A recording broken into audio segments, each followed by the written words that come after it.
कौन सा टॉपिक है? फ्यूडलिज्म। इससे पहले हमने क्या पढ़ा?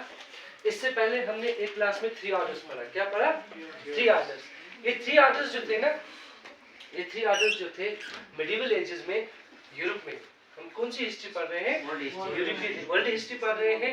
हम यूरोपियन हिस्ट्री पढ़ रहे हैं क्योंकि वर्ल्ड हिस्ट्री जो है ये जनरली यूरोप के कंटेक्स्ट में लिखी गई है। हालांकि कंट्रीब्यूशन इंडिया का भी है वर्ल्ड हिस्ट्री में, कंट्रीब्यूशन मेसोपोटामिया का भी है, कंट्रीब्यूशन इसका चाइनीज सिविलाइजेशन का भी है। लेकिन जब हम वर्ल्ड हिस्ट्री पढ़ते हैं या जब हम रेफर करते हैं वर्ल्ड हिस्ट्री को, तो उसमें जनरली हम यूरोपियन हिस्ट्री पे ज्यादा फोकस देते हैं। हिस्टोरियंस जो है या राइटर्स जो है जनरली ज्यादा फोकस उनका जो है वो यूरोपियन हिस्ट्री पे रहता है। तो कहने का मतलब ये है कि वर्ल्ड हिस्ट्री जब हम बोलते हैं, वर्ल्ड हिस्ट्री कहने का मतलब यूरोपियन हिस्ट्री, क्योंकि हमने जब रोमन एम्पायर से शुरू किया वहीं से यूरोपियन हिस्ट्री स्टार्ट होती है। उसके बाद इंडस्ट्रियलाइजेशन आप देखो यूरोप से ही शुरू होता है ना। रेनेसांस का पीरियड देखो यूरोप से ही शुरू होता है। इवन के मॉडर्नाइजेशन का भी कहा जाता है कि वो भी यूरोप से शुरू होता है ना। यूरोप की जब हम तारीख पढ़ते हैं, रोमन एम्पायर के डिक्लाइन के बाद क्या होता है? जब रोमन एम्पायर का डिक्लाइन शुरू होता है, जब डिसइंटीग्रेशन शुरू हो जाती है रोमन एम्पायर की, वो कहाँ से शुरू होती है? वेस्टर्न रोमन एम्पायर से, जो कहाँ पे सिचुएटेड था? एशिया वाले पार्ट्स में। जो रोमन एम्पायर जो एशिया तक फैला हुआ था, एशिया के कुछ पार्ट्स तक फैला हुआ था, वहीं से उसका डिक्लाइन फिर शुरू होता है। किसका? रोमन एम्पायर का। तो जब डिक्लाइन शुरू होता है फिर वहां पे यूरोप में एक और सिस्टम आता है, और ये सिस्टम ऐसा सिस्टम आता है जो कि 600-800 साल तक डोमिनेट रहता है। कहाँ पे? यूरोप में। ठीक है। फ्यूडलिज्म जो है, फ्यूडलिज्म के अंदर ही हमने 3 ऑर्डर पढ़ने हैं। अब आज का जो हमारा टॉपिक है ना, हमने सिर्फ फ्यूडलिज्म के बारे में समझना है कि ये फ्यूडलिज्म क्या था, ये कौन सा सिस्टम था। यहाँ पे एक और पॉइंट आप याद रखना जो कि बहुत इंपॉर्टेंट पॉइंट है, कि जिस वर्ड के साथ भी ISM लास्ट पे होगा, जिस वर्ड के साथ भी ISM लास्ट पे होगा, that means the word refers to an ideology. वो वर्ड किसी आइडियोलॉजी को रेफर कर रहा है, वो वर्ड किसी सिस्टम को रेफर कर रहा है, वो वर्ड किसी फिलॉसफी को रेफर कर रहा है। याद रखना ये बात। जैसे छोड़ो फ्यूडलिज्म को साइड पे, सोशलिज्म देखो लास्ट पे ISM है ना, कम्युनिज्म देखो, कैपिटलिज्म देखो, मार्क्सिज्म देखो, है ना, फेमिनिज्म देखो, ये जितने भी वर्ड्स हैं जिनके साथ लास्ट पे ISM लगता है, इसका मतलब वो वर्ड किसी आइडियोलॉजी को रेफर कर रहे हैं, वो वर्ड किसी सिस्टम को रेफर कर रहे हैं। इन द सेम वे यहाँ पे भी ISM है लास्ट पे, that means the word feudalism refers to some system, ये किसी सिस्टम को रेफर कर रहा है। अब सिस्टम क्या था, ये कौन सा सिस्टम था, वही हमने देखना है आज। समझ आ रहा है आपको? तो फ्यूडलिज्म जो है, the word feudalism has been derived from the French word feud which means a piece of land. ठीक है। फ्यूडलिज्म जो है ये वर्ड कहां से निकाला गया है? ये वर्ड फ्रांस के वर्ड फ्यूड से निकला है। किस लफ्ज से निकला है? फ्यूड से। अब फ्यूड का क्या मतलब है? ए पीस ऑफ लैंड, जमीन का एक टुकड़ा, उससे निकला है ये। अब जमीन का एक टुकड़ा, इससे हमें ये पता चलता है कि ये जो सिस्टम है, it may generally deal with the agricultural system, it may generally deal with the land. यहाँ से हमें ये पता चलता है, ये इशारा मिलता है कि फ्यूडलिज्म जो है या तो ये जमीन के साथ डील कर रहा है या तो ये एग्रीकल्चरल प्रोडक्शन के साथ डील कर रहा है। समझ आ रही है आपको बात? ठीक। तो देखो, social system which existed in the Middle Ages in Europe in which people worked and fought for a person who owned land and received land and protection in return। ये फ्यूडलिज्म जो है, फ्यूडलिज्म का मतलब होता है कि ये एक सिस्टम था जहां पे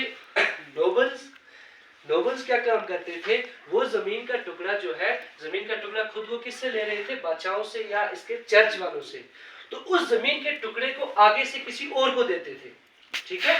जिसको देते थे उससे क्या करते थे? उससे वो क्या हासिल करते थे? उससे एक तो रेवेन्यू कलेक्ट करते थे, दूसरा जब कभी भी इनको मिलिट्री सर्विस की जरूरत पड़ती थी, वो जो इनसे जमीन का टुकड़ा लेता था वो सर्विसेज प्रोवाइड करता था। वो आगे की, जैसे फॉर एग्जांपल ये लैंड का, ये जमीन का टुकड़ा है, इसने किसी नोबल का, तो नोबल ने इसमें से इतना दिया किसी दूसरे इंसान को, दूसरे पेजेंट को।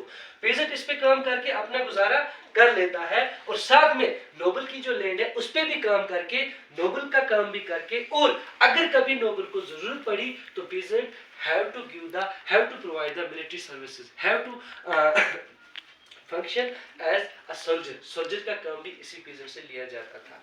आपको बात समझ आ रही है?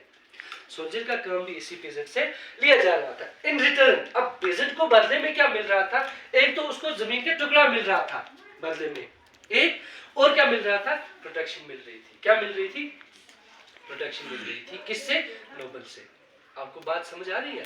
ये था फ्यूडलिज्म, ठीक है। तो इसमें इसी फ्यूडलिज्म जो था ना, ये इसका स्ट्रक्चर जो था ना, ये जो बेस थी इसकी, ये किस बेसिस पे बना था, इसका स्ट्रक्चर क्या था, इसका स्ट्रक्चर या इसका सोशल सेटअप जो था, that was based on the three orders. वो किस पे बेस्ड था, थ्री ऑर्डर्स पे। And the three orders were, एक था सबसे टॉप पे जो था हायरार्की में, जो सबसे टॉप पे था वो था क्रिश्चियन प्रीस्ट, ईसाई जो थे ना, ईसाई क्रिश्चियन प्रीस्ट, उनके पादरी, ईसाइयों के, है ना, चर्च का जो हेड होता था चर्च का, वो टॉप हायरार्की में वो टॉप पे था।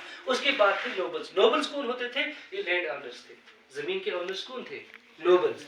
और लास्ट पे जो आपको पता है वो थी पीजेंट की क्लास। ये थ्री आर्टिकल।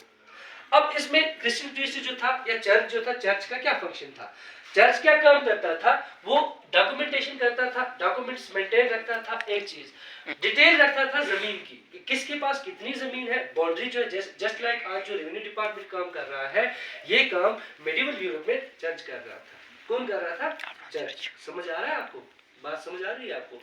तो और क्या काम कर रहा था, प्राइसेस ऑफ लैंड, जमीन की कीमत क्या है, कैसी होगी, वो डिसाइड कौन करता था, वो प्रीस्ट, ये क्लास जो थी, ये ऑर्डर जो था टॉप वाला, यही करता था। और लीगल केसेस भी यही देखता था, जस्ट लाइक प्रेजेंट जुडिशरी। आज हमारे पास जो जुडिशरी काम कर रही है या रेवेन्यू डिपार्टमेंट जो काम कर रहा है, ये काम मिडिवल एजेस में, मिडिल एरा में, यूरोप में क्या कौन करता था, ये चर्च वाले करते थे। और क्या काम करते थे ये चर्च वाले, मैरिज जो होती थी, मैरिज का रिकॉर्ड, अच्छा, बर्थ जितनी भी होती थी उनका रिकॉर्ड भी यही चर्च रखता था, डेथ जितनी भी होती थी यही चर्च उनका रिकॉर्ड भी रखता था। तो ये रोल था चर्च का। किसका रोल था, चर्च का। उसके बाद देखो, फिर से मैं रिपीट करूंगा, मिडिवल यूरोप में, मिडिल एजेस में क्या था कि ऐसा सिस्टम आया, the system that dominated in the medieval ages, the system that dominated in the medieval Europe, the system that dominated in the middle era Europe में। और ये सिस्टम जो है, इस सिस्टम का दौर जब तक रहा, फॉर एग्जांपल 7th या 8th सेंचुरी से शुरू हुआ, 13-14 सेंचुरी तक रहा ना ये दौर, कौन सा दौर, थ्री ऑर्डर्स वाला या फेडरलिज्म वाला। ये सिस्टम, ये दौर जो था, ये दौर बिल्कुल, हालांकि इसमें कुछ पॉजिटिव इफेक्ट्स भी पड़े, इसके कुछ पॉजिटिव आउटकम्स भी निकले इस फेडरलिज्म के, लेकिन जनरली इसको नेगेटिव माना जाता है, क्योंकि it blocked, it stopped the development of science, the development of technology, the development, the growth of reason, growth of logic, or we can say that the growth of rationality. इन चीजों को रोक के रखा, इन चीजों को ब्लॉक करके रखा, इन चीजों को आगे नहीं आने दिया इस